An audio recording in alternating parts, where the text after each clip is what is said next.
Hello साथियों, welcome to the कर्म academy online platform. आज हम जो है यूपीएससी की जो सीरीज चल रही है आप लोगों की सुपर 20 वाली, उसकी अगली क्लास देखते हैं हम लोग। ठीक है, आइए शुरुआत करते हैं। देखिए, बोला गया है कि चाय की कीमत में 20% की वृद्धि हुई है। तरह की जो कीमत है चाय की, उसमें 20% की वृद्धि हुई है, लेकिन मैंने चाय के लिए अपने खर्च में केवल 15% बढ़ाने का फैसला किया है। चाय के लिए खर्चा के समान स्तर को बनाए रखने में सक्षम होने के लिए मुझे अपनी खपत को कितने परसेंट कम करना चाहिए। फिर देखिए, कीमत जो है वो कितना बढ़ा आपका 20% और अपना खर्चा कल कितना बढ़ा रहा है 15%। तो खपत खपत में देखिए परिवर्तन बताना है परसेंटेज में। तो आपको पता है कि कीमत जो होती है, कीमत होता है यानी प्राइस। ठीक है, ठीक है, प्राइस हो गई कीमत के लिए, कंजम्पशन हो गया आपका कितना सी खपत, और ये हो गया टोटल एक्सपेंडिचर यानी खर्चा। ठीक है, ये कीमत के लिए आपका है पी, ये है खपत के लिए सी, और ये है आपका खर्च के लिए व्यय के लिए। तो एक्सपेंडिचर यानी ई बराबर कह सकते हैं पी गुणे सी। ठीक है, तो ये देखते हैं, कह रहे कि उसने जो है कीमत को कितना बढ़ाया है, बताइए 20%। ठीक है ना, कितना बढ़ा दिया है 20%। यानी देखेंगे कि पहले देखिए 20% आप चाहें तो 100 मानेंगे तो नई कीमत कितनी 120 जाएगी, क्योंकि 20% बढ़ेगा। आप चाहें तो यहाँ से कर सकते हैं कि 20% का मतलब कितना होता है आपका 1/5। यानी पहले 5 थी तो उससे वृद्धि कितनी की हुई 1 की। यानी कीमतों का अगर अनुपात देखें तो पहले 5 था तो बढ़ के कितना हो जाएगा 6। ठीक है ना, पहले 5 था तो 1 बढ़ के कितना हो जाएगा 6 आपका। कंजम्पशन आपको निकालना है, पहले C1 था, मान लेते हैं कितना आपका C2 है। ठीक है, पहले C1 था, अब मान लेते हैं कितना आपका C2 है। अब यहाँ देखेंगे खर्च के बारे में बोला गया कि उसने अपना खर्च केवल कितना बढ़ाया 15%। तो 15% बढ़ाने का मतलब कितना आपको पता है कि 5% होता है 1/20 आपका। तो कितना हो जाएगा 3/20 आपका। यानी 20 पे कितना बढ़ा रहा है मात्र 3 आपका। तो पहले खर्च आपका कितना था 20 था, तो बढ़ा कितना 3, यानी बढ़ कितना हो जाएगा 23 आपका। ठीक है, ये हो गई पहले की कीमत, पहले की खपत, तो पहले का व्यय। नई कीमत, नई खपत, नया खर्च हमने निकाला। तो आप देखेंगे C1 बटे C2, आप ये काट सकते हैं 5 से कितनी बार में 4 बार में, 6 गुणे 4 कितना दिखेगा आपको 24, और यहाँ कितना दिखेगा आपको 23। खपत में अनुपात यानी प्रारंभिक खपत कितना है C1, बाद वाली कितना है C2। तो खपतों का अनुपात कितना है 24 से 23, यानी खपत में क्या हो रहा है कमी तो हो रही है। ठीक है, खपत में क्या हो रहा है कमी हो रही है। ठीक है, बोला है ना कि कितने परसेंट के कम करना है, तो कमी बतानी है। 24 से कितना हुआ 23, तो कमी कितने की देखिए आपके बताइए 1 की। तो परसेंटेज बताएंगे 1 की कमी कितने में, पहले कितना था आपका 24 में, इसी को बताना है किस में परसेंटेज में। ठीक है, हल करेंगे, 2 से काट दें या फिर 4 से काटते हैं या फिर किससे काट दें, 4 से काटेंगे ये हो जाएगा आपका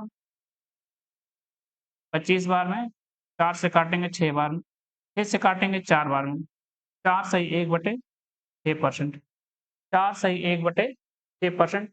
तो हल करेंगे तो लगभग कितना दिखेगा बताइए, 1 में अगर 6 से भाग करें तो लगभग कितना देगा 4.2 आपका, 4.2%। ये लगभग में कितना जाएगा आपका 4.2% आपका। ये देखिएगा बी वाला ऑप्शन।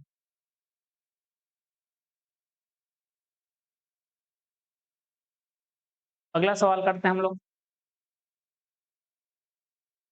ठीक है, बस आपको ये पता होना चाहिए कि खर्च जो होता है यानी जो व्यय होता है वो कीमत गुणे क्या होता है खपत पर निर्भर करता है।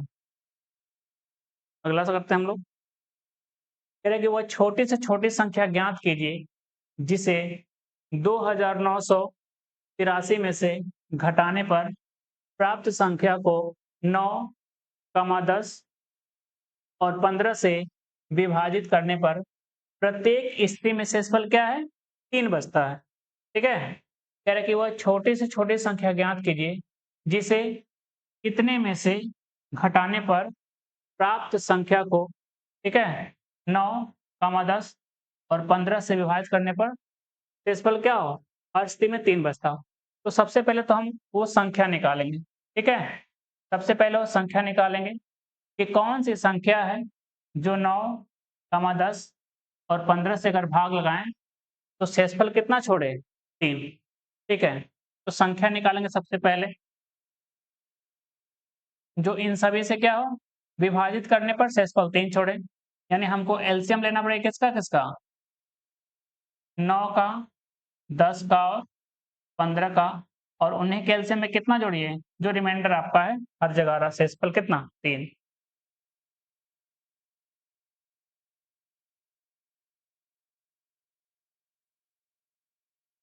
ठीक है, ये हल करते हैं। ये देखिएगा इसका एलसीएम कितना दिखेगा आपको, ठीक है, ये हो जाएगा आपका, इसमें 9 है यानी 3 गुणे क्या दिखेगा, 3, 2 गुणे 5 दिखेगा 10, 90 हो गया। 90 में क्या आपका 3 है और 5 भी है, ठीक है। तो कितना दिखेगा सीधा 90 आपका, तो कितना जोड़ दीजिए, 3, यानी कितना दिखेगा 93, कितना हो जाएगा आपका 93, ठीक है। कह रहे कि वह छोटे से छोटे संख्या ज्ञात कीजिए जिसे इतने में से घटाएं, ठीक है। 2983 में से घटाने पर प्राप्त संख्या जो है इन सभी से भाग करने पे क्या हो जाए, शेषफल 3 छोड़े। तो इसी का तो मल्टीपल दिखेगा, जो संख्या इसके करीब है वो इसी का क्या होगी, मल्टीपल होगी आपकी, ठीक है। आपको जो है यहाँ पे एक गुणांक लेना पड़ेगा, क्योंकि हमको संख्या देखनी है 2983 करीब। आपको जो है गुणांक भी लेना पड़ेगा, क्योंकि संख्या जो है किसके करीब देखनी है, 83 के, 2983 करीब। तो आप जो है ऐसा मान रखिए, जो आपका एलसीएम है 90, उसका गुणांक 1 के लेंगे, उसमें 3 जोड़ेंगे, ठीक है। तब संख्या जो है 2983 करीब जाएगी आपकी। तो आप के का ऐसा मान रखिए कि संख्या 2900 यानी सीधा 3000 के आसपास के दिखे। तो देखिए कितना रख दें हम, 30 रखते हैं, कितना हो जाएगा 2700, ठीक है। जैसे के का मान कितना रख दें 30, तो 90 गुणे 30 कितना दिखेगा आपको, 2700 दिखेगा, अभी कम है आपकी, ठीक है। और आगे देखेंगे हम लोग तो कितना दिखेगा बताइए, 31 रखें अगर हम, 90 गुणे कितना रख दें 31, तो 0 होगा, 9 एकम 9, 9 गुणे 3 कितना हो जाएगा 27, अभी भी कम है आपका, 2900 के आसपास जाना है। अगर हम 90 गुणे क्या कर दें 32 देखें, आप सीधा चाहें तो 90 से भाग भी कर सकते हैं, ठीक है। संख्या में 32 कर दें, 9 दूना 18, 9 गुणे 3 27, और ये कितना हो जाएगा 28, ठीक है। तो आप देखेंगे अभी भी आगे जाना है, 90 गुणे कितना कर दें हम, 33 कर दें, 9 गुणे 3 27, 27 और 2 कितना दिखेगा 29। ये संख्या है, ठीक है, जो 90 से कटेगी, 2970, 9 गुणे 3 27, 9 गुणे 3 27 और 2 29 और साथ में 0, ठीक है। ये वो संख्या है जो किससे किससे कटेगी, बताइए, 9 से कटेगी, 10 से कटेगी, 15 से कटेगी, ठीक है ना, कट जाएगी। लेकिन हमको कह रहा है कि हमको क्या करना है, शेषफल भी देखना है, कितना होना चाहिए, 3 छोड़ना चाहिए। यानी आप यहाँ के का मान कितना ले रहे हैं बताइए, के का मान 33 लिया, ये बनेगा आपका कितना 2970 प्लस 3, ये हो जाएगा 2973। ये वो संख्या है जो 9, 10 और 15 से भाग करने पर हर बार शेषफल कितना देगी, बताइए, 3 देगी। हर बार शेषफल कितना देगी, 3। तो कह रहे हैं कि वह छोटे से छोटे संख्या बताइए जिसको इसमें से घटाने पर क्या मिले, वो संख्या यानी ये संख्या मिले। तो देख लीजिए कितना घटाना पड़ेगा आपको, निकाल लीजिए, निकालेंगे 2900 कितना है आपका 83 है, और आपकी संख्या कौन सी है 2973 है। तो सीधा कितना दिखेगा आपको 10, कितना घटाना होगा आपको 10। मैं एक बार फिर से बता दे रहा हूँ इसको, सवाल में ये कह रहा है कि वह छोटी से छोटी संख्या ज्ञात कीजिए जिसे 2983 में से अगर घटा दें तो जो प्राप्त संख्या मिले वो 9, 10 और 15 से अगर उसमें भाग लगाएं तो हर बार शेषफल क्या मिले, सेम। तो आपको बताया गया होगा क्लास में कि जब भी समान शेषफल वाला जो है कॉन्सेप्ट आए, ठीक है, तो उनका एलसीएम लेते हैं और जो भी समान शेषफल उसे क्या करते हैं, जोड़ते हैं एलसीएम में। लेकिन यहाँ पे देखेंगे वो हमको संख्या जो है किसके करीब चाहिए, 2983 के करीब चाहिए। तो इसलिए यहाँ पे एक एलसीएम का गुणांक भी लेंगे, जैसे एलसीएम 9, 10, 15 और इसका गुणांक एक लेंगे और उसके ठीक है संख्या में कितना जोड़ेंगे 3, तब जाके वो संख्या मिलेगी जिसके करीब हम चाहते हैं। तो हमने एलसीएम देखा 90, इसमें एक गुणांक लिया, उसमें 3 जोड़ेंगे तब वो संख्या मिलेगी। तो के का गुणांक क्या दिखा आपको 33। आप चाहते हैं तो सीधा 2983 में क्या करिए 90 से भाग करके देख लेते हैं कि कितनी बार जा रहा है आपका, यानी के का मान क्या आ रहा है आपका। तो हमने चेक किया 33 बार जा रहा है, ठीक है, रखें के का मान 33, तो 90 गुणे 33 2970, ठीक है, ये वो संख्या है जो इन सभी से कटेगी, यानी 9 से कट जाएगी, 10 से और 15 से। तो इसमें 3 रखेंगे जोड़ेंगे तो 2973 वो संख्या बनेगी जो इन संख्याओं से भाग करे तो हर बार सेक्सफल कितना दे 3 दे आपका। तो घटा के चेक करेंगे कितना घटाना होगा आपको, 2973 प्राप्त करने के लिए 2983 में से कितना घटाएंगे 10 आपका। ठीक है, अगला सवाल करते हैं हम लोग। कह रहे कि 11 संख्याओं का औसत है कितना बताइए, 54 है। पहली 4 संख्याओं का औसत कितना है 48 है और अगली 4 संख्याओं का औसत पहली 4 संख्याओं की तुलना में 25% अधिक है। कह रहे कि 9वीं संख्या 11वीं संख्या से 8 अधिक है और 10वीं संख्या 11वीं संख्या से 4 अधिक है। कह रहे कि 9वीं और 10वीं संख्याओं का औसत क्या है। ठीक है, ये हल करते हैं। टोटल कह रहे हैं कि 11 संख्याएं, ठीक है, टोटल संख्याएं कितनी है 11। तो आपको पता है कि टोटल योगफल हम निकालते कैसे हैं, आंकड़ों की संख्या गुणे औसत से। कैसे निकालते हैं, ठीक है, टोटल योगफल निकालते हैं, आंकड़ों की संख्या n हो गया और औसत क्या हो गया आपका एवरेज a हो गया। ठीक है, हम बात करें, कह रहे कि 11 संख्याओं का औसत है कितना 54 है, यानी कह सकते हैं कि 11 संख्याओं का जो औसत है कितना है 54 है। तो 11 संख्याओं का टोटल योग कितना दिखेगा 11 गुणे 54, ठीक है ना, ये कुल योग हो गया 11 संख्याओं का। अब कह रहा है कि जिसमें पहली 4 संख्याओं का जो है औसत कितना बोला है 48, तो टोटल योग निकाल सकते हैं पहली 4 का, यानी संख्या कितनी है 4 है और इनका एवरेज कितना है 48, तो पहले 4 का योग हो गया प्लस का साइन। अगली 4 का कह रहा है कि औसत पहले 4 की औसत की तुलना में कितना अधिक है 25% अधिक है। पहली 4 का औसत है कितना 48 और इससे कितना अधिक है 25% अधिक, यानी कितना देगा 125/100, 5 से भाग करेंगे तो 5 पचे 25, ठीक है ना, 5 25 5 125 और 25 से कितना हो जाएगा 100, 4 से भाग करेंगे 12 और 12 5 कितना दिखेगा 60, यानी अगली 4 संख्याओं का जो एवरेज दिखेगा वो कितना दिखेगा 60 दिख जाएगा आपको।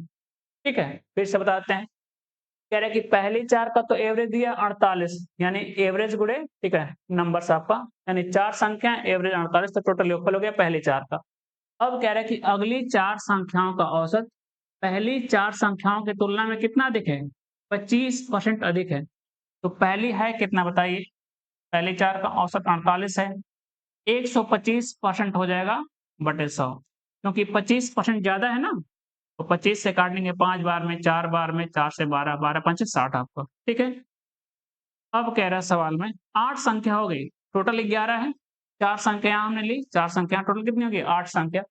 अब कह रहे हैं देखिए 9वीं संख्या के बारे में, देखिए कौन कौन सी बची, 9वीं संख्या बची, कौन सी बची आपकी 10वीं संख्या बची और कौन सी बची 11वीं संख्या, इन्हीं के बारे में देखना है।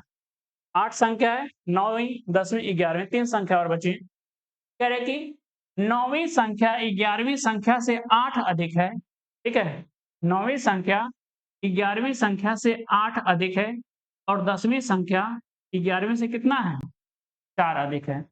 अगर देखेंगे ये x मान लें हम कि 11वीं संख्या कितनी है x है, तो कह रहे हैं कि 9वीं संख्या 11वीं संख्या से कितना दिखे 8 है, यानी ये कितना दिखेगा 9वीं वाली x प्लस 8 दिखेगा आपको। ठीक है, प्लस का साइन। कह रहे कि 10वीं संख्या 11वीं संख्या से कितना दिखे 4, यानी 11वीं अगर x है तो कितना दिखेगा x प्लस 4 आपको दिखेगा, x प्लस 4 आपको दिखेगा।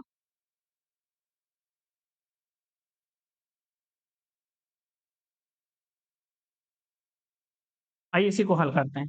टोटल 11 संख्याओं का योगफल इधर है, इधर भी क्या है 11 संख्याओं का योगफल हमने लिख लिया, ये 11वीं संख्या को जोड़ लेंगे। ठीक है, हल करते हैं। 11 गुणे 4 कितना हो जाएगा 44, 11 गुणे 5 55 और 4 कितना हो जाएगा आपका 59, 594 टोटल 11 संख्याओं का योग दिखा।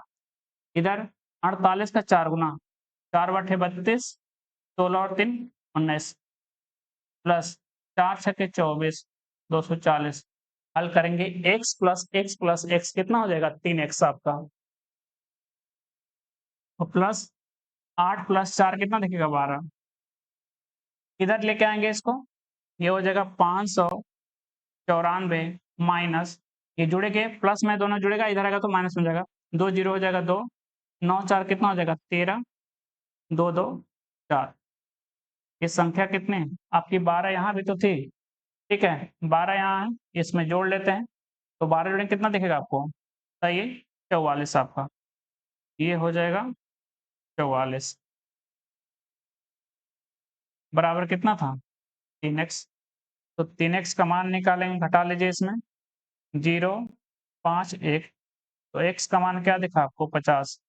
आपसे पूछा है कि 9वीं और 10वीं संख्या का औसत क्या है, यही तो है 9वीं संख्या और ये 10वीं संख्या, निकाल लेते हैं एवरेज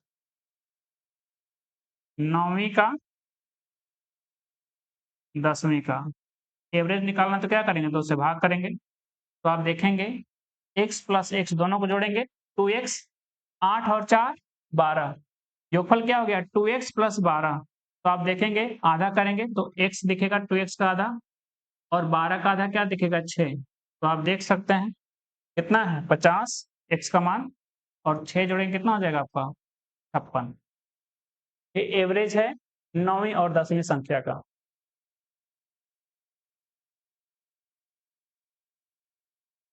ठीक है, अगला सवाल करते हैं हम लोग। कह रहे कि 5 सदस्यों के एक परिवार की औसत आयु जो है 9 वर्ष पहले कितनी है 33 वर्ष थी। अब 3 नए सदस्य जुड़ते हैं जिनकी आयु कितनी है 8 वर्ष की क्रमागत अंतर के साथ आरोही क्रम में है, ठीक है, यानी क्या है बढ़ते क्रम में है। यदि परिवार की वर्तमान औसत आयु ही है उतनी है जितनी कितनी है 9 वर्ष पहले थी, तो सबसे छोटे नए सदस्य की आयु पूछ रहा है वर्षों में कितनी है। आइए हल करते हैं। देखिए 5 सदस्यों के एक परिवार में औसत आयु कितनी है, औसत आयु 9 वर्ष पहले 33 वर्ष थी, ठीक है 9 वर्ष पहले की बात हो रही है, कितनी है 33 है। अब कह रहे हैं कि अब ठीक है ना 3 नए सदस्य जुड़ते हैं यानी कि वर्तमान की बात हो रही है, ठीक है, तो आइए हल करते हैं। ये कह रहे हैं कि 5 सदस्य हैं, 5 सदस्य हैं और एवरेज कितना बोला उनका, ये है 33 वर्ष, ठीक है। ये बताइए 5 सदस्य हैं, एवरेज कितना है 33, तो अगर हम देखें तो एवरेज देखिए सभी का कितना बढ़ेगा आपका वर्तमान में जाने के लिए, वर्तमान में जाने के लिए 5 सदस्यों का एवरेज कितना दिखेगा आपको, क्योंकि हर कोई व्यक्ति कितना बढ़ेगा 9 साल बढ़ेगा ना, क्योंकि 9 साल पहले की उम्र ये है, हर व्यक्ति कितना बढ़ेगा 9 साल, तो एवरेज भी कितना बढ़ेगा आपका 9 साल, तो दिखेगा 9 3 12 यानी कितना 42 वर्ष, कितना हो जाएगा 42 वर्ष। तो आप देखना चाहेंगे, ये दिखेगा टोटल योग निकालना चाहें तो 5 गुणे कितना दिखेगा 42, 5 गुणे कितना है 42। अब देखेंगे टोटल योग है कितने का वर्तमान में 5 व्यक्तियों के, और ठीक है योगफल आयु का। अब कह रहे हैं कि 3 नए सदस्य, वर्तमान में 3 नए सदस्य और जुड़ते हैं परिवार में जिनकी आयु जो है 8 वर्ष की क्रमागत अंतर के साथ आरोही क्रम में है, ठीक है, जोड़ेंगे। पहला कह रहा है कि अगर x वर्ष है तो 8 वर्षों का अंतर है क्रमागत, तो दूसरा कितने का होगा x प्लस 8 का, फिर अगला कितने का होगा x प्लस 8 और ज्यादा इसमें तो कितना हो जाएगा 16 का। 3 नए परिवार में जुड़ गए मेंबर। अब एवरेज कह रहा है कि अभी भी क्या है उतनी ही है, यदि परिवार की वर्तमान आयु औसत आयु क्या है अभी भी उतनी जितनी 9 साल पहले थी, यानी 9 साल पहले कितनी थी 33, ठीक है। हम जो है वर्तमान में कुल योग निकाल रहे हैं परिवार के उम्रों का, ठीक है, ये 5 का है टोटल योग, ये 3 नए लोग जुड़ेंगे तो टोटल कितने का हो जाएगा 8 लोगों का। अब परिवार में औसत आयु कितनी है 33 अभी भी, तो अब लोग कितने हो गए 8 लोग, इसी को हल करनी है। ये x plus x plus x कितना दिखेगा आपको 3x, 8 और 16 कितना देगा 24 प्लस ये हो जाएगा 5 दूना 10, 5 चौके 20 और 1 21 210 बराबर 8 गुणे 3 कितना हो जाएगा 24 24 और 2 26 ये दिखेगा आपको 3x 264 माइनस 4 जोड़ के घटा लीजिए, ठीक है। ये दिखेगा 3, ये दिखेगा 2, आपको दिखेगा कितना 30, ठीक है।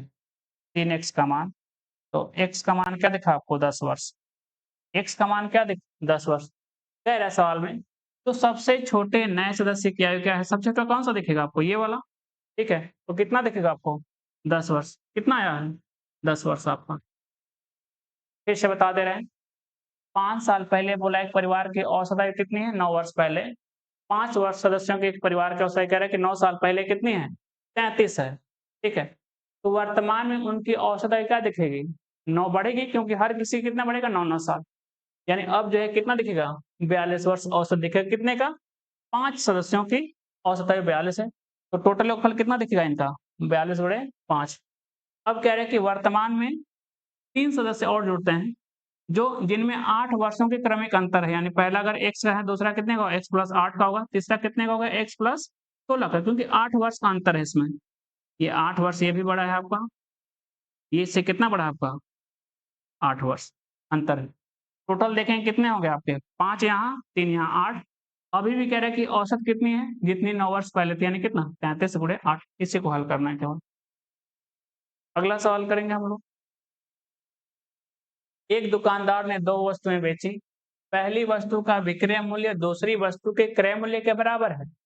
उसने पहली वस्तु को 25% के लाभ पर और दूसरी वस्तु को 12% की हानि पर बेची है, तो कुल लाभ या हानि परसेंटेज में। तो आप देखेंगे कि 25% के लाभ का मतलब कितना होता है 1/4 होता है 25%, और लाभ है तो क्या होगा ज्यादा होगा, 4 पे 1 का लाभ दिखेगा। ये 12% का मतलब कितना होता है 4% होता है 1/25, तो उसी का 3 गुना है यानी 3/25। और हानि की बात करें 25 पे कितना है 3 की हानि, तो कह रहे हैं कि अगर सीपी से एसपी की अगर हम बात करें, सीपी से एसपी की पहली वस्तु की अगर हम बात करें, तो कह रहे हैं कि पहले पे तो लाभ है, ठीक है। कह रहे हैं कि 4 का सामान है तो उस पे 1 का लाभ, यानी कितने बेच रहा है 5 में, आप चाहें तो 100 मान के भी कर सकते हैं कि लागत मूल्य अगर पहले का 100 है तो उस पे 25 का लाभ, यानी कितने बेचेगा 125 में, अनुपात तो वही होगा फिर 4 से 5 का 25 से काटेंगे तो। अब देखेंगे दूसरी वस्तु पे हानि है, दूसरी वस्तु पे हानि है, कह रहे हैं कि 12% की हानि, यानी 3 बटे कितना हो जाएगा 25, ठीक है। तो देखिएगा आपको कह रहे हैं कि 25 का अगर सामान है तो उस पे कितने की हानि है 3 की हानि, यानी कितने बेच रहा है 22 में। अब शर्त के अनुसार कह रहा है कि एक दुकानदार ने 2 वस्तुएं बेची तो हैं, कह रहे हैं कि पहली वस्तु का विक्रय मूल्य यानी एसपी जो है दूसरी वस्तु के क्रय मूल्य के बराबर है, यानी पहली वस्तु का देखेंगे कि विक्रय मूल्य क्या है आपका 5 है, जबकि दूसरी वस्तु का विक्रय मूल्य देखेंगे पहले का कितना है 5 है, दूसरी वस्तु का क्रय मूल्य कितना है 25, तो इन्हीं दोनों को तो बराबर करना है। पहली वस्तु का विक्रय मूल्य बराबर है किसके दूसरी वस्तु के क्रय मूल्य के, ये तो 25 है ये 5 है, तो इसको 25 बनाने के लिए किससे गुणा कर दे रेशियो में 5 से, ठीक है। अब ये हो गया टोटल सीपी टोटल एसपी निकाल के हम प्रॉफिट या लॉस कैलकुलेट कर लेंगे परसेंटेज में। पहली वस्तु का लागत मूल्य कितना दिखा आपको 20, ठीक है। पहली वस्तु का विक्रय मूल्य कितना है आपका 25, दूसरी वस्तु का क्रय मूल्य कितना है 25, दोनों बराबर हो गए जो कि शर्त में बोला गया था आपका। पहली वस्तु का लागत मूल्य दूसरी वस्तु का लागत मूल्य कितना आपका 25, अनुपात टोटल सीपी और टोटल एसपी निकाल लेंगे हम लोग। 25 दिखेगा पहली वस्तु का विक्रय मूल्य, दूसरी कितना है 22 है आपका, ये दिखेगा आपको 45 और दिखेगा आपको कितना 47, यानी 45 का सामान बेच कितने में रहा 47 में, तो पहली बात तो लाभ हो रहा है, ठीक है ना। तो हानि वाले विकल्प नहीं हो सकते, ये भी हानि है ये भी हानि है, ठीक है। लाभ हुआ कह रहे कि 45 का सामान बेचा कितने में 47 में, तो लाभ हो रहा है तो हो रहा है ना, लाभ परसेंटेज निकालेंगे। लाभ हुआ कितने का 2 का कितने पे 45 पे, इसी को बताना है किस में परसेंटेज में आपका। 5 से काट दें 9 बार में 5 से काटने कितने 20, 20 गुना 40 बटे कितना हो जाएगा 9%। 9 चौके 36, 4 बचेगा बटे 9, 4 सही 4 बटे 9% का लाभ, जो कि डी वाला विकल्प है। 4 सही 4 बटे 9% आपका। ठीक है, अगला सवाल करते हैं हम लोग। कह रहे कि एक बॉक्स में 10 रुपए के नोट, 20 रुपए के नोट और 50 रुपए के नोट क्रमशः 3 अनुपात 5 अनुपात 7 के अनुपात में है। ठीक है, नोट की कुल राशि बोला गया आपको। कह रहे कि 3,300 कितनी है 60 रुपए। तो कह रहे कि 20 रुपए और 50 रुपए के नोटों के साथ संख्या, एक साथ संख्या क्या है दोनों का बताइए। तो आपको बताया गया है कि कॉइन को यानी सिक्कों के प्रकार को हम सी से नोट करते हैं। पिछली क्लास में बताया गया आपको कितने प्रकार के सिक्के हैं आपके पास। कह रहा कि 10 रुपए के हैं, ठीक है। उसके बाद किसके हैं 20 रुपए के नोट हैं। उसके बाद जो है कितने के हैं 50 रुपए के नोट हैं आपके पास, ठीक है ना। सी मतलब सिक्के या नोटों के प्रकार की बात करते हैं, कॉइन या नोट्स कह लेते हैं आप चाहें तो। इसके बाद जो है इनकी संख्या यानी एन की बात करें, संख्याओं का अनुपात कह रहे हैं कि 3 अनुपात 5 अनुपात 7 के अनुपात में, यानी कहना चाहता है अगर 10 रुपए का 3 नोट है तो 20 रुपए कितना नोट है 5 और 50 रुपए के 7 नोट है, तो प्राइस तो निकाल सकते हैं हम लोग। प्राइस निकालिए रुपीज में। 10 रुपए का एक नोट है तो कीमत 3 अगर हो तो कितना हो जाएगा 30 रुपया। आप देखेंगे 20 रुपए का एक नोट तो 5 है तो कितना हो जाएगा 100 रुपया। यहाँ देखेंगे 20 7 5 है कितना 35 यानी 350। तो टोटल कीमत रुपए में आ गई, सभी रुपए में है, ये भी रुपए में सभी आएगा। ये हो जाएगा 350 450 यानी 480 जोड़ेंगे तो कितना हो जाएगा टोटल 480 रुपए माना गया सवाल में।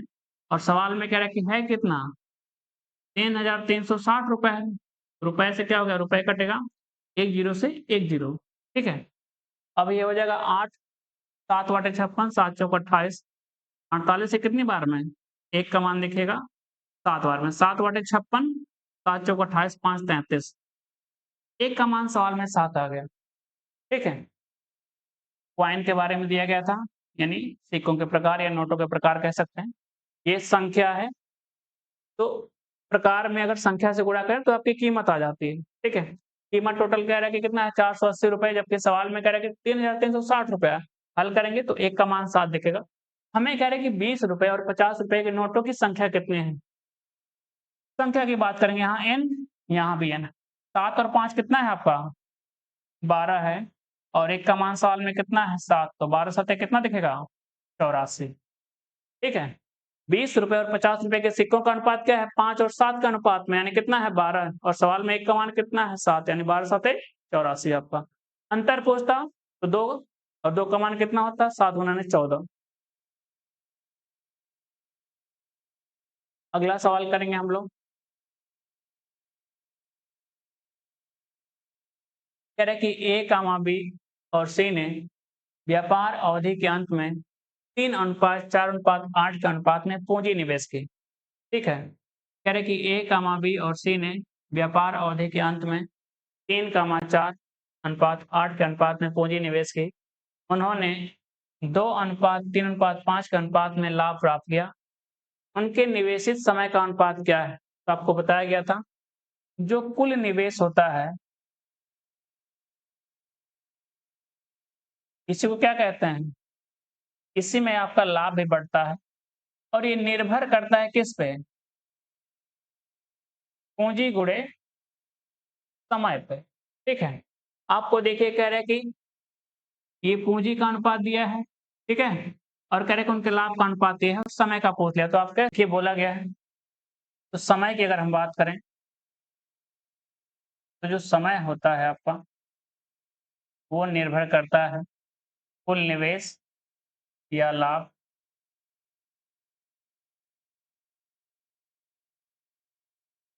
बटे में क्या कह सकते हैं पूंजी।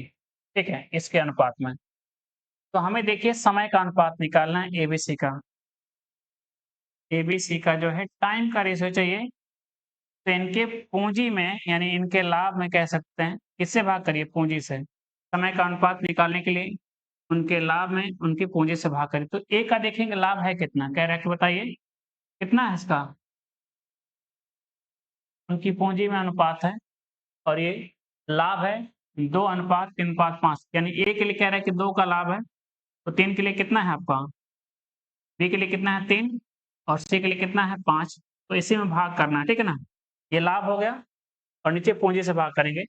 ए के लिए पूंजी कितना है 3 है, बी के लिए कितना है आपका 4 है और सी के लिए कितना है 8 है, इसी को हल करना है। तो आप देखेंगे 3, 4, 8 का सम कितना दिखेगा 24, कितना हो जाएगा 24, 24 से गुणा करेंगे 3 से भाग करेंगे तो 8 गुणे 2 कितना हो जाएगा 16, 24 से गुणा करेंगे 4 से भाग, 4 छके 24, 6 गुणे 3 कितना हो जाएगा 18, ठीक है। 24 से गुणा करेंगे यानी 8 गुणे 3 24, 3 गुणे 5 कितना दिखेगा 15, यही अनुपात है आपके समय का, 16, 18 और 15। आंसर नंबर डी आपका दिखेगा 16, 18 और 15 का अनुपात दिखेगा एबीसी के निवेशित पूंजी के समय का। अगला सवाल करते हैं हम लोग। कह रहे कि एक पात्र में 4 लीटर दूध रखा हुआ है, इस पात्र से 4 लीटर दूध निकाला गया और फिर पानी से बदल दिया गया। यह प्रक्रिया 2 बार और दोहराई, कंटेनर में अब दूध कितना है? शुद्ध दूध की बात करें, ठीक है। तो कह रहा है कि देखिए इसको फॉर्मूले से भी कर सकते हैं, रेशियो से भी कर सकते हैं। देखिए अगर 40 में से कितना निकाल रहा है 4, ठीक है, 40 में से कितना निकाला 4, यानी 10 में से कितना निकाला वो 1 निकाला। तो अगर हम इनिशियल से फाइनल की बात करें, ठीक है ना, इनिशियल से फाइनल रेशियो की अगर हम बात करें तो शुरुआत में कह रहे कितना था 10 था, तो उसने निकाला कितना 1, तो कितना रहेगा 9, और यही प्रक्रिया कितनी बार कर रहा है वो 2 बार, तो पावर कितनी हो जाती है 2, यानी फिर 10 रहेगा तो कितनी निकालेगा, तो कितना हो जाएगा 9 हो जाएगा, यानी पावर 2 हो जाएगी। क्योंकि जितना निकाल रहा है उतना क्या कर रहा है पानी मिला रहा है, तो टोटल मिश्रण क्या हो गया आपकी बराबर, टोटल कह सकते हैं या इनिशियल कह सकते हैं, ये दोनों क्या होती है बराबर। तो आप देखेंगे इधर क्या दिखेगा 100, यानी शुरुआत में अगर 100 है तो अंत में भी कितना होगा 100, टोटल मिश्रण तो बराबर रहने वाला है। लेकिन उसकी शुद्धता की बात करें, ठीक है ना, उसके प्योरिटी की अगर हम बात करें वो बदल जाएगी, कितना हो जाएगा 81, यानी पहले 100 था तो अब कितना हो गया 81, तो कमी कितने की हुई बताइए, आपका कमी कितने का हो गया 19 का। तो आपको बताना क्या था, दूध कितना है, शुद्ध दूध बताना है, 81 का मान बताना है आपको, ठीक है, 81 का मान बताना है। तो कह रहे हैं कि शुरुआत में कितना आपका है ये प्रारंभिक यही तो है, टोटल इनिशियल जो भी आपका है, ये कितना आपका 40 लीटर है।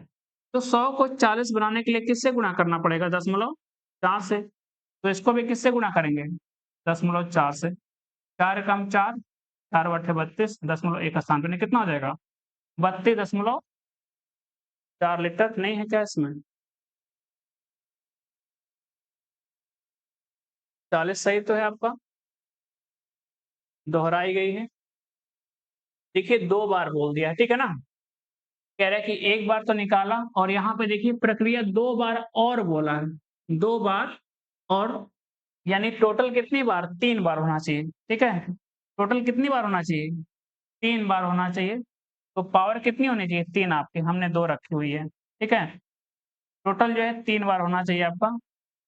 ये दिखेगा कितना आपको 1000 से 9 का क्यूब कितना होता है 729, ये 1000 का मान सवाल में कह रहा है कि है कितना आपका 40 लीटर, यानी कितने गुना है 0.04 गुना, गुणा करेंगे तो कितना आ जाएगा आपका 40 हो जाएगा। तो इसको भी किससे गुणा कर लीजिए 0.04 से, तो आ जाएगा 4 नमा कितना हो जाएगा 36, ठीक है, और 4 दूना 8 3 11, 1 बच गया, 4 सौ 28 और कितना देखिए 29, दशमलव कितने स्थान पे 2 स्थान पे, यानी 29.16 लीटर आपका, ये पहला विकल्प दिखेगा। फॉर्मूले से करना चाहेंगे तो आपको पता है कि अंतिम मिश्रण की अगर हम शुद्धता की बात करते हैं, ये होता है प्रारंभिक, ठीक है, मिश्रण आपका 1 माइनस जो निकाल रहे हैं और ये होता है टोटल आपका, तो जितनी बार प्रक्रिया करेंगे पावर n कर देंगे, ठीक है ना। शुद्धता निकालने के लिए प्रारंभिक मिश्रण 1 माइनस जो निकाली की मात्रा है d, ठीक है, बटे हो जाएगा टोटल, और पावर n जितनी बार ये प्रक्रिया की जा रही है। एक बार पहले लिखा गया कि 4 लीटर निकाला फिर डाला, और यह प्रक्रिया 2 बार और बोलेगी, टोटल कितना हो जाएगा 3 बार आपका। अगला सवाल करते हैं हम लोग।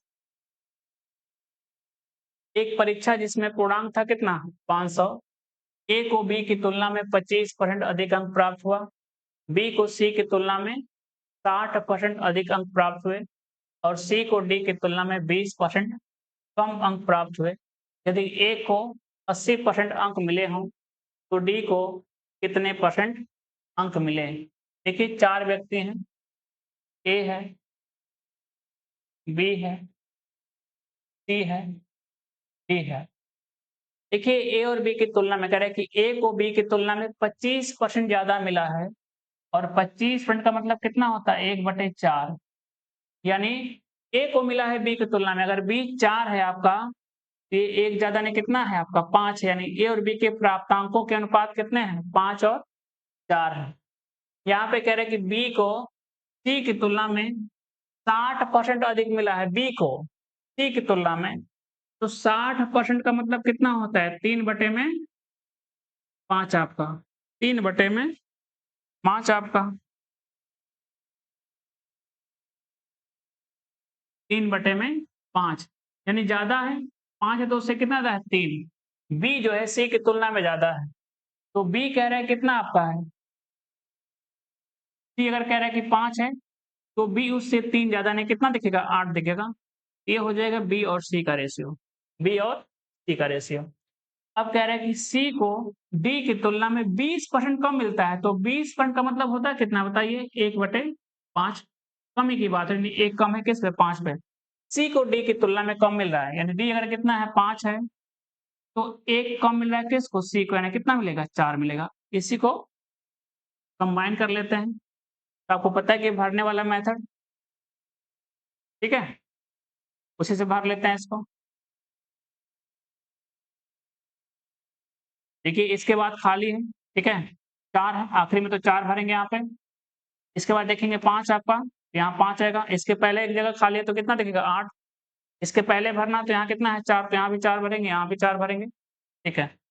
यानी सभी में देखें कितना है 4 कॉमन है आपका, इसमें भी 4 आपका है, इसमें भी 4 है, इसमें भी 4 है, इसमें भी 4, तो कॉमन आपका है तो कट जाएगा 4 4 4 और यहाँ 4 दिखेगा। गुणा कर लेते हैं, 8 पंजे 40, कितना दिखा 40, 8 चौके 32, 5 चौके 20, हो जाएगा 5 बचे 25। ये सभी के प्राप्तांक हैं, ये सभी के प्राप्तांक हैं आपके, ठीक है ना। ए का अगर 40 है तो बी का कितना है 32 है, सी का कितना है 20 और डी का कितना है 25 है। अब कह रहा है कि ए को 80% अंक मिले हैं, ठीक है, ए का प्राप्तांक निकालेंगे, ए का प्राप्तांक कह रहे कि पूर्णांक है 500 और उसका कितना परसेंट पाया 80%, यानी 80/100, यानी काटेंगे तो कितना दिखेगा 400 अंक पाया है। ये कितना पा रहा है 400 अंक, जबकि सवाल में कह रहा है कि ये कितना पा रहा है आपका 40, तो 40 को 400 अंक बनाने के लिए कितने से गुणा किया होगा 10 से, तो पूछा किसका है आपका डी को कितने परसेंट अंक मिले, तो डी कितना पा रहा है आपका 25%, यानी 25 गुणे कितना कर रहे हैं 10, 10 यानी कितना हो जाएगा 250 अंक पा रहा है, कितने में से 500 में से 250 पा रहा है, सीधा कितना पा रहा है 50% पा रहा है, सीधा कितना पा लिया 50%।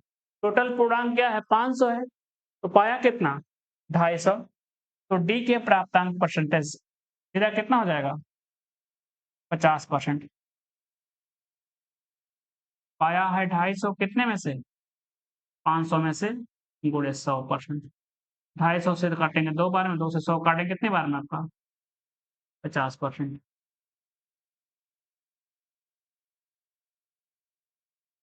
ठीक है, आप चाहें तो रेशियो से कर लें कंबाइन करके, या 100 मान के कर सकते हैं। अगला सवाल करते हैं हम लोग। कह रहा है कि 1500 के विषम गुणनखंडों के कुल योगफल क्या है। देखिए विषम बोला है, ठीक है, कुल गुणनखंडों का योगफल अलग होता है, विषम गुणनखंडों का अलग निकालने का तरीका अलग है, सम गुणनखंडों का योगफल निकालने का तरीका अलग है। बोला है विषम वाला। सबसे पहले इसके प्राइम फैक्टर करेंगे, तो देखेंगे 100, 15 गुणे क्या कर सकते हैं, 100 कर सकते हैं। तो 15 होता कितना है, 3 गुणे 5, 100 कितना होता है, 25 गुणे 4 आपका। तो 4 होता है 2 की पावर 2 और 5 की पावर होता है 25। आप ये भी कह सकते हैं कि 2 जीरो है, ठीक है, 2 जीरो है और 1 जीरो बनता है 1 2 और 1 5 के सेट से, ठीक है। तो 2 जीरो बनाने के लिए 2 बार 2 चाहिए और 2 बार 5, यानी 2 की पावर 2 और 2 की पावर 5 की पावर 2, ठीक है। तो कंबाइन करते हैं सभी को, 2 की पावर 2 गुणे 3 की पावर 1 केवल एक बार देखा, 5 की पावर टोटल कितना दिखेगा 3। तो हमको बोला है कि विषम गुणनखंड चाहिए, विषम वाले चाहिए, तो आप सम वाला क्या करिए, हटा दीजिए, ठीक है ना। ये सभी क्या बनेंगे, विषम वाले गुणनखंड। तो योगफल निकालने का तरीका जो आपका होता है,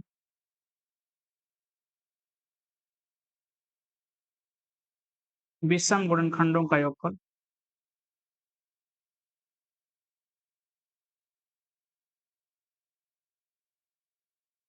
का योगफल निकालने का तरीका होता है, ये 3 की पावर कितना है 0 और प्लस क्या करेंगे 3 की पावर 1, ठीक है ना। 0 शुरुआत करते हुए 1 तक ही जहाँ तक है आपको लिखना है, पावर जो भी आपके जितने भी है 0 शुरुआत करते हुए लिखनी है। गुणे करेंगे 5 की पावर 0 प्लस 5 की पावर 1, 5 की पावर 2, 5 की पावर कहाँ तक है 3 तक है। और भी होता है जैसे 5 की पावर 7 हो, हम 7 तक जाते हैं 0 शुरुआत करते हुए। तो n की पावर 0 का मान क्या दिखेगा, 1 दिखेगा, क्योंकि किसी भी संख्या की घात क्या होती है, 0 1 होती है। ये होगा 3 आपका, यहाँ हल करेंगे 1 दिखेगा, 5 की पावर 0, 5 की पावर 1 यानी मतलब 5, 5 की पावर यानी 25, 5 की पावर 3 यानी 125 आपका। हल करेंगे, इधर तो दिखेगा 4 आपको, ये दिखेगा 25 5 30, 30 और 125 155 और 100 कितना दिखेगा 56 आपका, ठीक है। 150 गुणे 4, 15 चौके 60, कितना हो जाएगा 600 और 4 सके 24, यानी 624 आपका पहला वाला विकल्प, 624 आपका, ठीक है। अगर टोटल गुणनखंडों की संख्या पूछता तो जो भी आपकी पावर उसमें क्या करते, +1 करके गुणा कर देते हम लोग। पूछा है विषम गुणनखंडों का योगफल आपसे। अगला सवाल करते हैं हम लोग, कह रहे कि 702 रुपए की राशि को राम, रमेश और नरेश में 1/3 अनुपात 1/4 अनुपात 1/6 में विभाजित किया जाना था, लेकिन इसे गलती से किसमें बांटा गया, 3 4 6 के अनुपात में। तो किसने सबसे अधिक लाभ कमाया, ठीक है। तो देखिए सही अनुपात लिखेंगे हम लोग और फिर लिखेंगे गलत अनुपात, फिर देखें किसको कितना ज्यादा लाभ मिला है। तो है कौन कौन, एक तो बोला है कि राम, एक कौन है आपका रमेश है, और एक बोला है कि नरेश है आपका, नरेश, ठीक है। तो आप देखेंगे ये अनुपात कितना है आपका, 1/3 अनुपात 1/4 अनुपात 1/6। तो आप देखेंगे एलसीएम तो 12 देखिए, क्योंकि आपको पता है कि अनुपात को हम कभी जो है भिन्न वगैरह में नहीं लिखते, ना ही दशमलव में, कोशिश करें पूर्णांक में जाए। तो 12 देखिएगा 3 से भाग करेंगे, 4 12 कटे में 12, 4 से भाग करेंगे 3 बार में और ये 2 बार में। तो सही अनुपात आपका क्या था, 4 3 2 के अनुपात में। जो आपको वितरित करना था 702 रुपए को 4 अनुपात 3 अनुपात 2 के अनुपात में वितरित करना था, लेकिन आपने गलती से बांटा इसे किस में, 3 4 6 में, 3 4 और 6 के अनुपात में, ठीक है। तो आप देखेंगे कि आप एक ही राशि को क्या कर रहे हैं, बांट रहे हैं। आप जो है ये राशि क्या कर रहे हैं, बांट रहे हैं। तो टोटल योगफल क्या होना चाहिए, बराबर होना चाहिए आपका। टोटल राशि का जो योगफल है क्या होना चाहिए, बराबर होना चाहिए, ठीक है। क्योंकि यहाँ भी कितना बांट रहे हैं, 702 रुपए है, यहाँ पे कितना बांट रहे हैं 702 रुपए। तो आप देखेंगे कि टोटल योगफल बराबर होना चाहिए। ये कितना है, 4 3 7 और 2 9 हो रहा है। ये कितना हो रहा है, 9 हो रहा है। ये हो रहा है 4 3 7 और 6 13। ये कह रहे हैं कि आप 9 बांट रहे हैं, यहाँ कह रहे हैं कि 13 बांट रहे हैं। तो दोनों को बराबर करने के लिए हम क्या करेंगे, बताइए। ये कितना हुआ था 9, ये कितना हुआ 13। तो यहाँ 13 गुणा करेंगे और यहाँ किसको गुणा कर देंगे 9 के। और देखिए 9 गुणे 13, ये भी कितना हो गया 9 गुणे 13 आपका, धनराशि बराबर हो गई। तो आप कह रहे हैं कि जो बांट रहे हैं आप कितना, 13 नामा कितना होता है 117, कितना बांट रहे हैं 117, जबकि सवाल में कह रहे हैं कि बांट कितना रहे हैं 100, अरे 702 रुपए। कितनी बार में काट दें, 6 बार में सीधा, 17 छक्के 102, ठीक है। और 6 गुणे 100 कितना हो जाएगा 600 यानी 702 आपका। तो एक का मान दिखेगा सीधा कितना 6 रुपया, ठीक है। एक का मान कितना दिखा 6 रुपए। तो आप क्या पूछा गया है किसने सबसे अधिक लाभ कमाया। तो आप ये देखिए पहले राम को कितना मिल रहा था 13 गुणे 4 यानी कितना 52। रमेश को कितना मिलता था 13 गुणे 3 यानी 39। नरेश को कितना मिलता 26। लेकिन अब देखिए कितना मिल रहा है गलती से 9 गुणे 3 यानी 27। इसको तो घाटा हो गया ना। राम को मिलना था 52 मिला कितना 27 यानी इसको घाटा हो गया, लाभ तो नहीं हो रहा है। 9 गुणे 4 कितना होगा 36। यहाँ पे देखेंगे इसको भी घाटा हुआ। 39 था मिला कितना 36, इसको भी घाटा हो गया आपका। यहाँ 26 मिलना था नरेश को, 9 छक्के 54 इसी को मिल गया ज्यादा, यानी लाभ किसको हुआ ज्यादा नरेश को। पूछा है नरेश को, केवल एक ही विकल्प है नरेश में। अगर पूछा रुपए में पूछता तो हल करते। मिलना था कितना 26 मिला कितना 54। तो ज्यादा कितना मिला है देख सकते हैं 26 गुना 52 यानी 28 मिल गया, ज्यादा कितना मिल गया 28।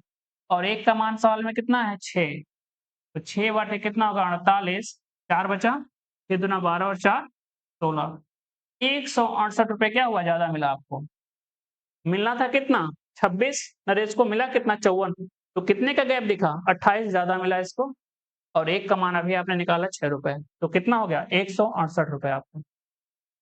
ठीक है, उम्मीद करते हैं आप लोगों को समझ आ गया। इस पे पीछे सवाल शायद कराए गए पिछली क्लासेस में आपकी। अगला देखेंगे सवाल हम लोग। कह रहे हैं कि एक पुलिस कर्मी ने 450 मीटर की दूरी से एक चोर को देखा। पुलिसकर्मी ने पीछा करना शुरू किया तो चोर भी क्या करता है भागने लगता है, ठीक है ना। चोर भी भागने लगा। चोर की गति का पुलिस की गति से जो अनुपात है कितना है 7:8 है। चोर की गति से पुलिस की गति का जो अनुपात है 7:8, यानी कह रहे हैं कि चोर जो भागता है 7 के अनुपात से, ठीक है, तो पुलिस भागता है 8, ठीक है ना। कितनी दूरी यानी किलोमीटर में पूछा है चलने के बाद पुलिसकर्मी चोर को पकड़ लेगा, ठीक है। तो आप जो भी मानना चाहें, अगर हम मान लें कि कितनी है 7x मीटर पर सेकंड मान लेते हैं, क्योंकि ऊपर दूरी किसमें है मीटर में, काटना आसान हो जाएगा आपके लिए।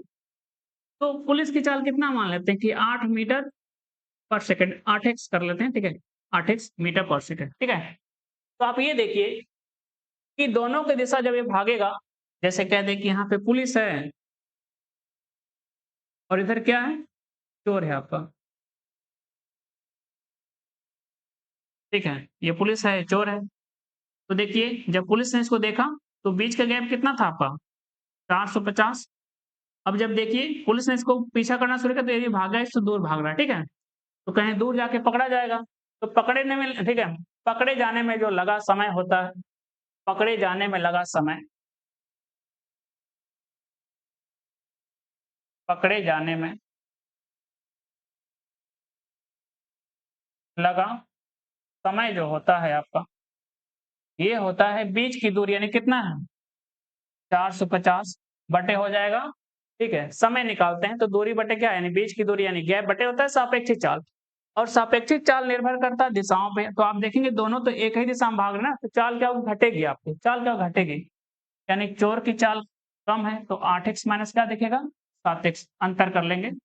ऊपर देखेंगे मीटर में है, नीचे चाल किस में है मीटर पर सेकेंड में है। ऊपर ये दूरी किस में है मीटर में है और नीचे चाल किस में है मीटर पर सेकेंड में। तो मीटर से मीटर कटेगा तो समय किस में आ जाएगा सीधा सेकेंड में आ जाएगा। तो आप कह सकते हैं कि जो समय लगा आपको पकड़ने में ये कितना है 450 बटे कितना गया x सेकेंड का, कितना समय लगा उसको पकड़ने में। लेकिन हमसे पूछा क्या है दूरी, कि कितनी दूरी पे जाके पुलिस ने चोर को पकड़ा। तो लिखेंगे दूरी निकालेंगे डिस्टेंस। दूरी कैसे निकालते हैं चाल गुणे समय, ठीक है। चाल गुणे क्या है समय आपका। तो देखेंगे पुलिस कितना समय तक भागेगा, कितने समय तक भागा तो पकड़ लेगा। तो दूरी निकालेंगे चाल गुणे समय। तो कौन भागा इतने समय तक बताइए, पुलिस भी भागा चोर भी। तो पुलिस द्वारा तय दूरी निकालनी है, ठीक है। बोला है कि पुलिस ने कितनी दूरी पर चोर को पकड़ा। तो पुलिस की चाल क्या है आपके लिए 8x माना है और समय है 450 बटे कितना x, तो ये कटेगा आपका 450 का सीधा 8 गुना करना था, 8 में 0 गुना करेंगे 0, 8 पंजे 40, 32 और 4 कितना देगा 36। ये मीटर में आएगा क्योंकि ये किसमें थी चाल, मीटर पर सेकंड में, और ये सेकंड में, तो सेकंड सेकंड करेगा तो किसमें आएगा, मीटर में। और हमको पूछा है किसमें, किलोमीटर में, तो 1000 से क्या करें, भाग करेंगे, तो 3.6 किलोमीटर की दूरी पर जाके पकड़ा जाएगा वो। 3.6 किलोमीटर की दूरी पर चोर जो है पकड़ा जाएगा।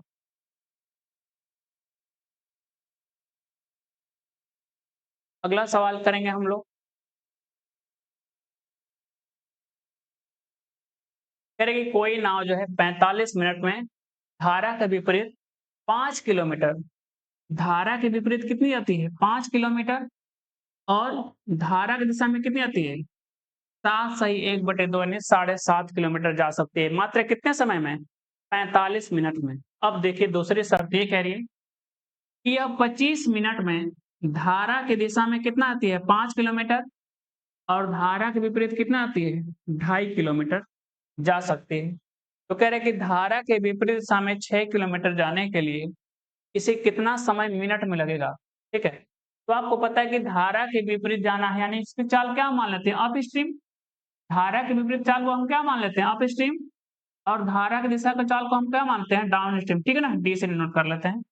तो देखिए पहली शर्त ये कह रहा है समय की बात करते हैं, समय निकालते हैं हम लोग दूरी बटे चाल से। कह रहे कि दूरी, देखिए समय निकालेंगे दूरी, कह रहे कि धारा के विपरीत गया कितना है, 5 गया है, तो समय निकालेंगे दूरी बटे चाल। धारा के विपरीत चाल क्या थी आपकी, यू हमने मान रखी है, यू प्लस धारा की दिशा में कितना गया है, 7.5 यानी 7.5 किलोमीटर, और समय निकालना है यानी दूरी बटे चाल क्या है, डाउन स्ट्रीम यानी डी है आपके लिए धारा की दिशा में। और टोटल समय कितना लगा है, 45 मिनट लगा है आपके लिए। कितना लगा है, 45 मिनट लगा है। तो मिनट को घंटे में बदलेंगे तो कितना हो जाएगा, 60 से भाग करेंगे यानी 3 बटे कितना दिखेगा, 4।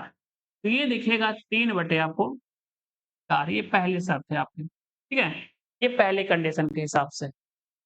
अब देखिए दूसरी कंडीशन में बोला गया है कि 25 मिनट में वही नाव जो है 25 मिनट में धारा की दिशा में कितना जाते हैं, 5 किलोमीटर, धारा की दिशा में 5 किलोमीटर। तो देखिए चाल क्या है, डाउन स्ट्रीम, यानी समय हो गया। धारा के विपरीत कितनी आती है, 2.5, 2.5 किलोमीटर। तो चाल क्या है आपके लिए, यू है, तो समय धारा के विपरीत 2.5 किलोमीटर, धारा का समय कितना, 5, और टोटल समय कह रहा है कितना लगा है, 25 मिनट का लगा है। कितना है, 25 मिनट का मतलब है 25 बटे कितना, 60, 5 से काटेंगे 5 बार में, 5 से काटेंगे 12 बार में, यानी कितना दिखेगा, 5/12, ये हो जाएगा समीकरण 2। हमको पूछा है सवाल में कि धारा के विपरीत दिशा में, ठीक है, 6 किलोमीटर जाना है, समय निकालना है, समय निकालते हैं दूरी बटे चाल से। अगर आपके पास चाल और धारा के विपरीत, तो आप इसको हल कर सकते हैं। तो विपरीत चाल निकालने हैं, ठीक है, u का मान चाहिए, तो d को हटाना पड़ेगा इसमें से, ठीक है। तो इसके लिए देखिए यहाँ पे d कितना है, 7.5, और यहाँ पे कितना है, 5 है। तो इसको बराबर करने के लिए 7.5 और 5 का LCM क्या होता है, 15 होता है। कितना होता है, 15। तो इसमें जो है 7.5 को 15 बनाने के लिए किससे गुणा कर दे, मात्र 2 से, ठीक है। 7.5 का 2 गुना कितना देगा, 15। और इसमें जो आपका डी के ऊपर है आपका, इसको 15 बनाने के लिए हम किससे गुणा कर दें, डाटा में 3 से, और घटा दें। अब ये भी 15, ये भी कितना है, 15 घटाएंगे तो क्या हो जाएगा, कट जाएगा आपका, ठीक है। जो डाउन स्ट्रीम में धारा के अनुकूल चाल है कट जाएगी, तो क्या मिलेगी, प्रतिकूल चाल में अनुपात मिलेगा आपको, ठीक है। हल करेंगे यहाँ पे, ये हो जाएगा 5 गुणे 2 कितना, 10/u। ये तो कट जाएगा आपका, घटाना है, ठीक है ना, घटा रहे हैं हम लोग, ध्यान रखना है, ठीक है। इसमें से इसको घटा रहे हैं। अब देखेंगे ये हो जाएगा 5 दूना 10, और ये 25 गुणे 3 कितना होता है, 75, माइनस होगा ना क्योंकि माइनस साइन। 7.5 बटे कितना होगा यू, बराबर 3 गुणे 2 6/4 का मतलब कितना हो जाएगा, 3/2 माइनस 4 बार में कटेगा, 5 बटे कितना दिखेगा, 4 आपको, ठीक है। हल कर दिया हमने, 3 से गुणा किया है, यहाँ 2 से गुणा करके हल किया। तो यहाँ कितना दिखेगा, 2.5 मात्र, 2.5/u। इसको हल करेंगे, यहाँ 4 है, इसको 4 बनाने के लिए 2 से गुणा कर दें, यानी 6 बटे कितना, 4, 6 में से 5 जाएगा, 1 बचेगा 4। तो u का मान कितना दिखेगा, 2.5 का 4 गुना होता है कितना है, 10, यानी चाल कितनी आ गई, ठीक है। घंटे में है, ध्यान रखना है, सब घंटे में है ना समय। तो इसका मतलब हमने चाल किस में मानी है? किलोमीटर प्रति घंटे में, क्योंकि दूरी किस में है? किलोमीटर में।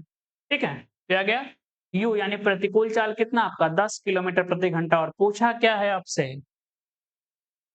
बताइए। जाना कितना है? 6 किलोमीटर। तो समय पूछा है 6 किलोमीटर जाना है, और चाल क्या है? प्रतिकूल वाली। बताइए प्रतिकूल चाल क्या निकाला आपने? 10। कितने घंटे लगेंगे मिनट में करने के लिए? किससे गुणा कर दें? 60 से। तो काटेंगे तो कितना आ जाएगा? 36 मिनट आपका, सी वाला आंसर।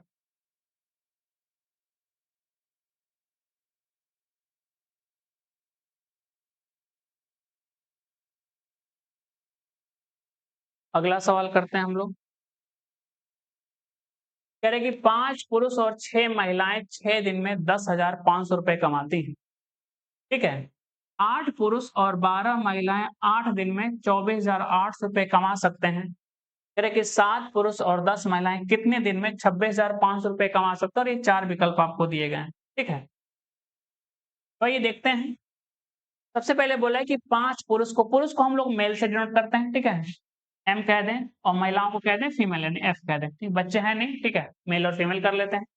तो देखेंगे, कह रहे कि 5 मेल प्लस 6 फीमेल 8 दिन में कमा कितना रहे? 6 दिन में। ठीक है, 6 दिन में कितना कमाते हैं? ये मिलकर जो है 6 दिन की कमाई कितनी है? 10,500। तो इनकी 1 दिन की कमाई कितनी हो जाएगी? 6 कम 6 4 बज गया, 6 साते 42, 3 6 5 30, यानी 1750 रुपए। इसका मतलब है कि 5 पुरुष और 6 महिलाएं अगर 6 दिन में 10,500 कमाते हैं, इसका मतलब 1 दिन में कितना कमाएंगे? 1750 रुपए। 1750 रुपए, ये पहली शर्त के अनुसार। ठीक है, अब कह रहे हैं कि 8 पुरुष और 12 महिलाएं मिलकर जो है 8 दिन में कितना कमाते हैं? 24,800। ये 8 दिन की कमाई है, इसका मतलब 1 दिन की कमाई निकालेंगे। 8 गुणे 3 24, 8 एकम 8, यानी कितना कमा रहा है 1 दिन में? 3100 रुपए।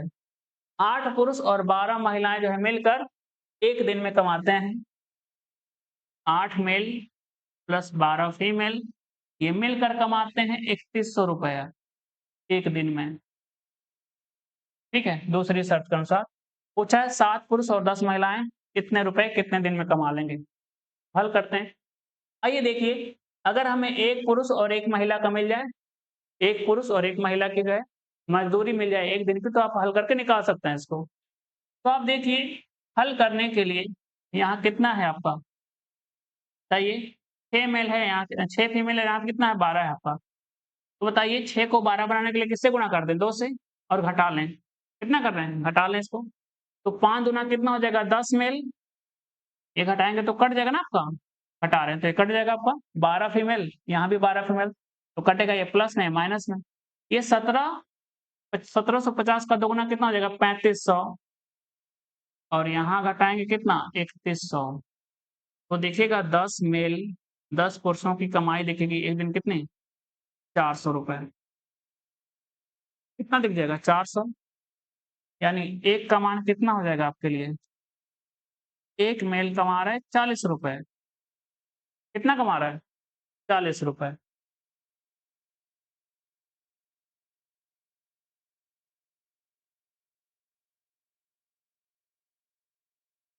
ठीक है, बिल्कुल सही है आपका।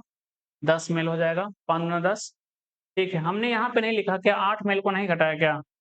काफ़ी कम आ गया। ठीक है, आप देखेंगे हम घटा रहे हैं ना, मेल में से मेल को हमने नहीं घटाया, फीमेल से फीमेल घटाएँगे तो ये तो कट जाएगा। इधर सही आपने लिखा है 400। अब देखेंगे, इधर दिखेगा 10 मेल, घटाएँगे 8 मेल, तो क्या दिखना चाहिए था? 2 मेल दिखना चाहिए ना, हमने 8 लिख दिया था। ठीक है, बराबर 400 है, तो मेल का मान कितना दिखेगा? 200 रुपए। 1 मेल जो है 1 दिन में कितना कमाएगा आपका? 200 रुपए। ठीक है, ये है 2 मेल, तो 1 मेल जो है 1 पुरुष 1 दिन में कितना कमा रहा है? 200 रुपए। तो आप महिला का निकाल सकते हैं, किसी एक में रख लीजिए। अगर इसमें रखना है तो इसमें रख, जिसमें भी आपको रखना है। 1 पुरुष 1 दिन में कितना कमाता है? 200, तो 5 कितना मिलके रख लेते हैं यहाँ पे 1000, 200 गुणे 5 कितना होगा? 1000 प्लस 6 फीमेल बराबर कितना है? 1750। 50। तो 6 फीमेल जो है एक दिन में कितना कमाएंगे बताइए? 750। ये हो जाएगा 6 कम 6, 6 दूना 12, 6 5 30 आपका।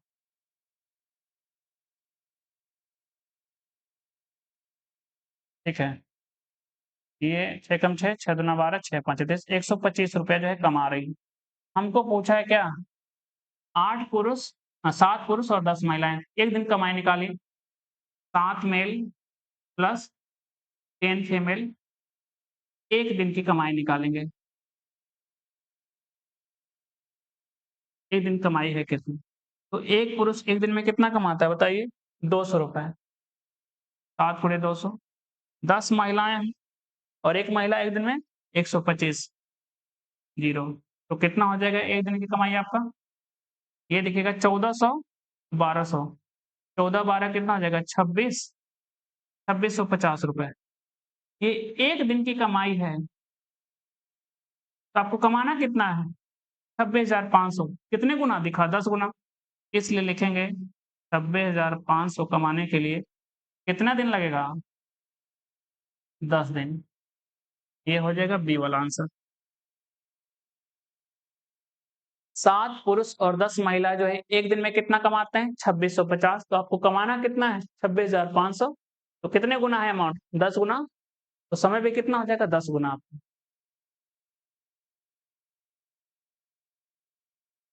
अगला सवाल करते हैं हम लोग। कह रहे कि 3 क्रमागत वर्षों के लिए क्रमशः 5%, 8% और 10% वार्षिक ब्याज दर हो, तो 3 वर्ष के लिए 80,000 रुपए का चक्रवृद्धि ब्याज कितना होगा? जबकि ब्याज क्या है? वार्षिक तौर पर संनिहित होता है। तो आपको पता है कि 3 साल का जो है नेट इफेक्ट कितना निकालते हैं हम लोग? नेट परसेंट निकालेंगे 3 साल का, ठीक है ना? आपको पता है कैसे निकालते हैं? लिख लेते हैं। x plus y plus z plus x into y plus y into z plus z into x बटे में क्या होता है आपका? 100 प्लस होता है x into y into z बटे में क्या होता है? 10,000। 100 का स्क्वायर। ये टोटल नेट इफेक्ट होता है निकालने का तरीका। 3 साल का अगर चक्रवृद्धि ब्याज निकालना हो तो इससे निकाल सकते हैं, या फिर 3 क्रमिक परिवर्तन हो आपका तो इस फार्मूले से कर सकते हैं आप लोग। आइए हल करते हैं। कह रहे हैं कि पहला जो परिवर्तन है कितना आपका? x का मान कितना है? 5। y कितना आपका? 8 है और z कितना है आपका? 10 है। जोड़ेंगे 8 5 13 10 कितना दिखेगा? 23। प्लस का साइन दो गुना करेंगे। 8 5 कितना होगा? 40। 8 दाम में कितना होगा? 80 प्लस 10 गुणे 5 कितना होगा? 50 बटे में कितना दिखेगा? 100। सभी गुणा करेंगे। 8 5 40 गुणे 10 10 कितना हो जाएगा? 400 बटे में दिखेगा 10,000। 40। टोटल नेट इफेक्ट इतना होना चाहिए आपका। देखिएगा 23 प्लस ये हो जाएगा 8 90 9 7 9 8 17, ठीक है ना? 170 बटे 100 प्लस ये देखिएगा 2 जीरो हटेगा और देखिएगा 0.2 स्थान पे 0.04 आपका।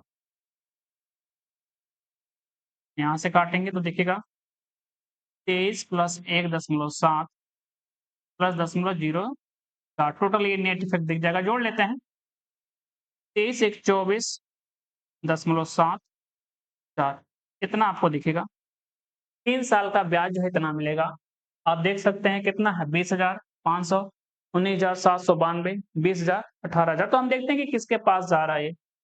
अब देखिए ये 24,000 ये कितना है? 24.7574 है आपका। कितना परसेंट?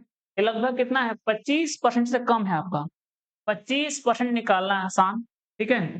क्योंकि 80,000 का 25% का मतलब कितना होगा? 1/4। तो भाग करेंगे 4 से तो कितना दिखेगा आपको? 20,000। यानी 20,000 रुपया से कम क्या होगा? कम मिलेगा आपको। 20,000 रुपये से कम से ब्याज होना चाहिए, तो ये नहीं हो सकता, ये भी नहीं होगा। या तो 19,000 होगा या तो क्या होगा? 18,000। तो 24,000 पर 24% निकालते हैं तो आपको पता है कि 1% अगर निकालना चाहें, ये देखिए कितना कम है आपका? 26.26 के आसपास। 1% से क्या है? उसका चौथाई हिस्सा कम है लगभग। कितना? 1% से लगभग चौथाई हिस्सा। कितना है आपका? 0.26% है। तो कितना है? लगभग 1/4% के आसपास है, ठीक है? 1% का कितना है? चौथाई हिस्सा कह सकते हैं। कितना होगा? 0.25। तो इसका 1% 80,000 का जो है 1% निकालना आसान है। कितना हो जाएगा 0.2 स्थान पे 800 दिखेगा 1%, तो 4 से भाग करेंगे कितना दिखेगा आपको 200, यानी 20,000 में से 200 रुपए कम दिखेगा लगभग में, तो कौन सा दिखेगा आपको 19,792, 19,792 आपका 20,000 में से मात्र कितना लगभग में जो है 200 कम दिखेगा आपको, तो देखिए कितना आपको 19,792 के आसपास का विकल्प। हमने 25% चेक किया 80,000 का, तो कितना दिखा था 1/4 यानी 20,000, इससे कम है आपका, क्योंकि ब्याज कितना मिला है 24.74%। 25% से क्या है कम है, कितना लगभग 0.26। अगला सवाल करेंगे हम लोग। कह रहे कि एक संख्या में 10% की वृद्धि की जाती है और फिर 10% की कमी की जाती है और फिर 20% की वृद्धि की जाती है। आप चाहें तो इसी फॉर्मूले से कर सकते हैं फिर अभी जो लगा गया, या फिर चाहें तो रेशियो से बना सकते हैं सीधा। ठीक है, 10% का मतलब कितना, हाँ प्रारंभिक से अंतिम का रेशियो निकाल सकते हैं। पिछला जो सवाल था उसको भी बना सकते हैं आप लोग। ठीक है, कह रहे कि 10% की वृद्धि यानी कितना होता है 1/10, यानी 10 पे कितना 11 हो जाएगा 1/10, 10 से कितना हो रहा है 11, ये पहली शर्त के अनुसार। फिर कह रहा है कि 10% की कमी है और 10% कितना होता है 1/10 आपका, और इस बार कम ही बोला, यानी पहले 10 था तो 1 कम हो कितना हो जाएगा 9, यानी इस बार हो जाएगा 10, पहले था तो 1 कम हो कितना हो जाएगा 9 आपका अंतिम में। अब कह रहे हैं कि फिर जो है कितना बढ़ा रहा है 20%, और इसका मतलब कितना होता है 1/5 और वृद्धि है ना ये, यानी 5 पे कितना हो जाएगा आपके 1/6, यानी 5 से हो जाएगा कितना बढ़ के 6। हल करेंगे, ये कितना दिखेगा 500, और ये दिखेगा 9 छके 54, 54 में जो है 11 से गुणा करेंगे 11 चौ 44, 55, 594 दिखेगा। तो वृद्धि तो हो रही है, बढ़ा कितना आपका बताइए, 94 बढ़ गया कितने से 500 से, और वो पढ़ा बताना है परसेंटेज में, काट दें 19 25 95, 19% से क्या होगा थोड़ा सा कम, और एक ही विकल्प है जो 19% को टच कर रहा है। ठीक है, अगर 95 होता तो कितना होता 19%, उससे थोड़ा सा कम दिखेगा आपको 18.8% का।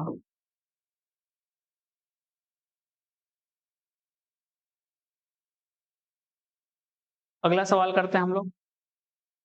कह रहे कि 25 पैसे, 50 पैसे, 2 रुपए और 5 रुपए के सिक्कों की संख्या का अनुपात क्रमशः 5:4:3:1 है। यदि सिक्कों की कुल संख्या की राशि आपको दे रखी है 285 रुपया है, तो 25 पैसे और 5 रुपए के सिक्कों की संख्या के बीच का अंतर निकालना। अभी इसके पहले जस्ट एक सवाल हुआ आप लोगों का, कॉइन होता है, सिक्कों के प्रकार के बारे में बात करते हैं।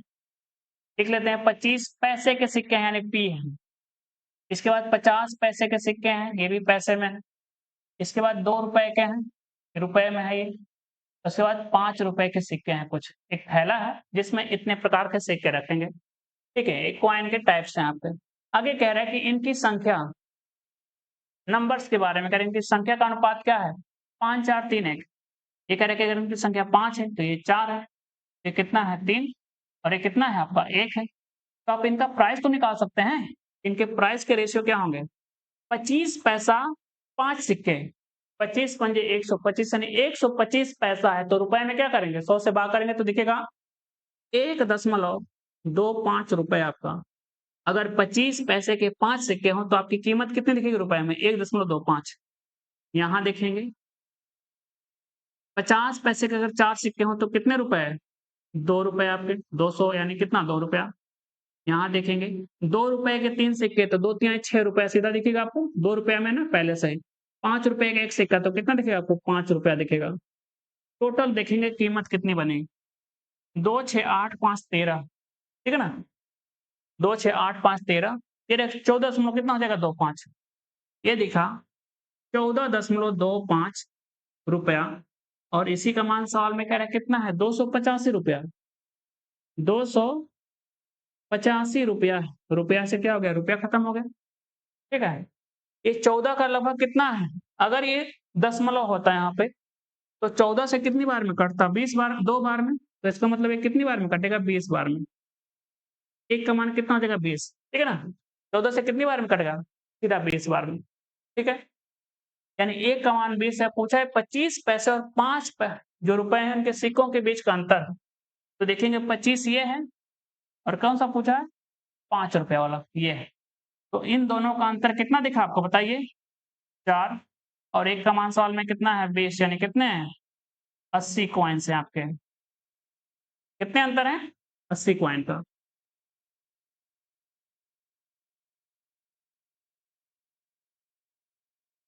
अगला सवाल करते हैं हम लोग। कह रहे कि यदि L plus M plus N कितना है आपका? ये सवाल शायद पीछे हुआ है क्या आप लोगों का? कह रहे कि योगफल है कितना? 27 72 है। और कह रहे कि L प्लस, ठीक है, L अनुपात M प्लस N के बारे में कह रहा है कि ये है कितना आपका? 5:13। ठीक है। फ्रैक्शन ही क्या होता है? आपका रेशियो भी होता है एक तरीके से। 5/13 का मतलब 5 अनुपात क्या कह रहा है? 13 है। यानी कह रहा है कि L अगर कितना है? 5 है तो M प्लस N कितना है? 13 होना चाहिए आपका। अगली शर्त है, कह रहा है कि N अनुपात बोला है L प्लस M। ये कह रहा है कि 4 अगर है तो कितना आपका? 7 है। आप देखेंगे तीनों संख्या दिखेगी ना आपको? तीनों संख्याओं का योगफल दिया गया है, यहाँ भी L है, ये M है, N है, तीनों का योगफल जो है यूनिट में क्या होना चाहिए? बराबर होना चाहिए। यहाँ पे कह रहे हैं कि 5 13 कितना आपको दिखेगा? 18, 13 5 18 और यहाँ कह रहे हैं कि 11 है। तो बराबर करने के लिए, ठीक है, ये कह रहा है कि ये संख्या कितनी है? 18 है और यहाँ कह रहे हैं कि 11 है। तो यहाँ 11 से गुणा कर दिया, यहाँ किससे गुणा करिए? 18 से। अब संख्या आपकी बराबर हो गई। ये L है, M है, N है, 3 संख्या यहाँ भी है, 3 संख्या यहाँ भी है, तो योगफल क्या होना चाहिए? बराबर होना चाहिए। आपको हमने बराबर कर दिया। यहाँ योग हो रहा था 18, यहाँ 11, तो 18 और 11 का एलसीएम कितना होता है? आपस में इनकी गुणा हो जाएगी, क्योंकि आपस में क्या है? को प्राइम है आपके, और को प्राइम की एलसीएम क्या होती है? सीधा उनकी गुणा। ये पहले ही 18 था तो 11 से गुणा कर दिया, ये पहले ही 11 था तो किससे गुणा कर दिया? 18 से। आपका एलसीएम तैयार हो गया। ठीक है, तो अब देखेंगे, ठीक है, ये नई संख्या क्या बनेगी आपकी? 11 गुणे 5 55, और ये बनेगा 11 गुणे 13 होता है 143। ये बनेगा आपका 18 चौक 72, 18 सात कितना होता है? 126। ये नई संख्या का अनुपात दिखेगा। ठीक है, और टोटल कह रहे हैं कि तीनों को अगर हम जोड़ दें तो कितना होगा? 27 72। तो जोड़ के देख लीजिए। अभी आपने देखा 11 गुणे 18 180 प्लस 18 198 हो रहा है क्या आपका? 11 गुणे 18, 18 11 8 88, ठीक है ना, 198। टोटल कितना हो रहा है? 198 यूनिट हो रहा है, जबकि सवाल में कह रहा है कि है कितना? 27 72 है। ठीक है, कितना है? 27 72 है। तो कितनी बार में कटेगा ये? ये कटेगा आपका, काट के देख लेते हैं इसको। 27 72, 11 दूना 22, ठीक है, कितना बचेगा? 5। बिल्कुल कटेगा ये। तो हम काट लेते हैं, पहले एक काम करते हैं 11 से, क्योंकि 11 का मल्टीपल अभी हमने गुणा किया, तो 11 से काटेंगे तो 18 बार में कटा आपका। 11 दूना 22, 57 यानी 11 5 55, 11 दूना 22, 18 से भाग करें, 18 का 18, 18 चौ 72, एक का मान कितना दिखा? 14। एक का मान कितना हो गया? 14 रुपए। तो आपसे पूछा है कि m का मान क्या है? m कितना है? यहाँ l का मान कितना है? 55 है। m कितना अगर आपका 55 यूनिट है, तो कह रहा है कि n कितना आपका है? 72 यूनिट है। और कह रहा है कि total m plus n plus l total कितना है? 126 198 है, 198 यूनिट है। तो m कितना है? 55 है। ठीक है, m हमने क्या लिख दिया? l है ना, ये तो l है और n है। ठीक है, ये आपका l होना चाहिए था, क्योंकि यहाँ पे क्या है? l का मान कितना दिख रहा है? 55, n का मान कितना दिख रहा है? 72। n का मान 72 से, और ये है l का मान। ठीक है, तो m का मान निकालना है। n का मान है कितना? 72, l का मान कितना है? 55। जोड़ने पे कितना चाहिए? 198। m का मान घटाएंगे, 198 माइनस 5 2 7, 7 5 12, 127, यानी 1 और 71 दिखेगा। तो 14 कम 14, 14 7 98 और ये कितना हो जाएगा? 99। ये वाला आंसर होना चाहिए था। पूछा है कि m का मान क्या है? यही तो m है आपका, 71 यूनिट है, और 1 का मान सवाल में कितना है? 14 है। 14 कम 14, 14 7 98 और 1 99, 994 आपका।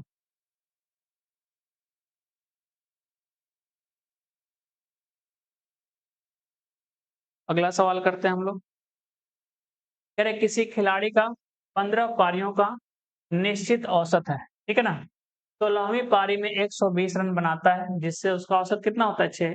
तो बड़ा हुआ औसत पूछता है, ठीक है। इसके कई सारे तरीके बेसिक बिल्कुल आप आराम से कर सकते हैं कि 15 पारियों का औसत कितना मान लीजिए x, तो टोटल क्या हो गया, उसके रनों की संख्या होगी 15 पारियों का। कह रहे कि 16वीं पारी में कितना बनाता है 120 रन, जिससे उसका टोटल औसत बढ़ गया कितना 6। तो औसत पहले कितना था x, अब कितना हो जाएगा 6। कितनी पारियों के लिए, 16 के लिए। टोटल हमने बराबर कर दिया।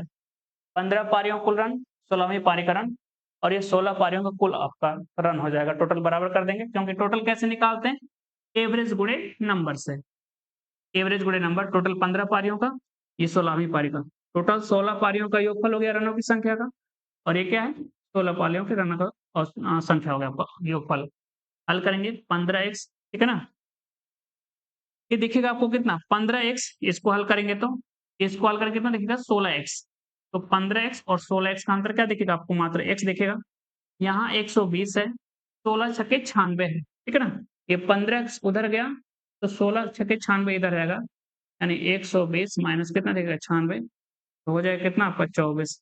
x क्या है, प्रारंभिक औसत है 15 पारियों का। तो पूछा है कि उसका नया औसत क्या है, तो नया औसत आपका दिखेगा कितना x प्लस 6, यानी 24 प्लस 6 कितना दिखेगा आपको 30। ये हो जाएगा सी वाला आंसर। टोटल योगफल है 16 पारियों का, इधर भी क्या है टोटल 16 पारियों का योगफल, ने बराबर करके x का मान निकाल लिया। कह रहे कि यदि 9 अंकों की संख्या है, कह रहा है कि 9 है, 8 है, 5 है, x है, 3 है, 6, 7, 8 और y है, 9 अंकों की संख्या 5, 4, 9 आपकी, ठीक है ना। कह रहे कि ये संख्या डिविजिबल है आपकी किससे, 72 से। 72 का मतलब प्राइम नंबर में तोड़ेंगे इसको, तो 8 और किससे कटनी चाहिए 9 से, ठीक है। 72 से कटने का मतलब कि 8 से भी कटे और 9 से भी कटे। तो पूछा कि 4x माइनस 3y का मान है क्या आपके लिए। तो आपको पता है कि 9 से कटने का मतलब है कि जिसका भी योगफल क्या हो 9 उसको हटा लीजिए। सबसे पहले हम आखिरी का अंक देख लेते हैं, क्योंकि 8 से कटने के लिए क्या होना चाहिए, आखिरी के 3 अंक कटने चाहिए। तो कितना 8 9 72, 8 9 72 कितना बच गया आपका बताइए 6, यानी 6 है। और y का ऐसा क्या मान रखें कि 8 से कटे, तो बताइए y का मान हम क्या रखते हैं कि 8 से कट जाए, 8 अठैयम 64, क्या रखते हैं। इस y का मान 0 से लेके 9 तक हो, ये एक अंक की संख्या है ना आपकी y, तो 0 से लेके कहाँ तक रखते हैं 9 तक। तो y का मान आपने फिक्स कर लिया कितना 4, ठीक है ना, 64 आपका, तभी तो कट पाएगा। ये बनेगा 9, 8, 5x, 3, 6, 7, 8 और y का मान क्या रखा आपने 4, ठीक है। यानी y तो आपने निकाल लिया, ठीक है ना। ये कितना है 4 यानी 3 गुणे 4 आपका है। अब हमें x का मान ढूंढना है। 9 से कटने के लिए जिसका भी योगफल 9 उसको हटा दीजिए। 9 है, 6 और 3 9 है, ठीक है ना। ये दिखेगा 5 और 4 कितना 9, 8 और 8 16, 16 और 7 23, ठीक है ना। तो इसका मतलब ये 23 और प्लस क्या दिखा आपको x। x जो है क्या हो सकता है 0 से लेके 9 तक कोई अंक है। x क्या है आपका 0 से लेकर 9 तक का कोई अंक है, 0 से लेकर 9 तक कोई अंक है। तो 9 से कटने के लिए अगर ये डिविजिबल है किससे 9 से, तो x का मान क्या हो सकता है बताइए। अगर कितना रखें, क्योंकि देखिए 9 रखेंगे मैं सकता 9 और 3 कितना हो जाएगा 31, जो कि 9 से नहीं कटेगा। कटेगी कौन सी संख्या 9 गुणे 3 27 आपके। तो 23 को 27 बनाने के लिए x का मान क्या रखेंगे हम 4, ठीक है ना। तो 27 जगह कट जाएगा आपका, यानी यहाँ x का मान कितना हुआ 4, y भी कितना हुआ आपका 4। तो पूछा है 4x माइनस 3y, 4 गुणे 4 माइनस 3 गुणे 4, 16 माइनस 12 कितना दिखेगा आपको 4, अंतर दिखेगा आपको 4, ठीक है। बहुत बहुत धन्यवाद आप सभी लोगों का।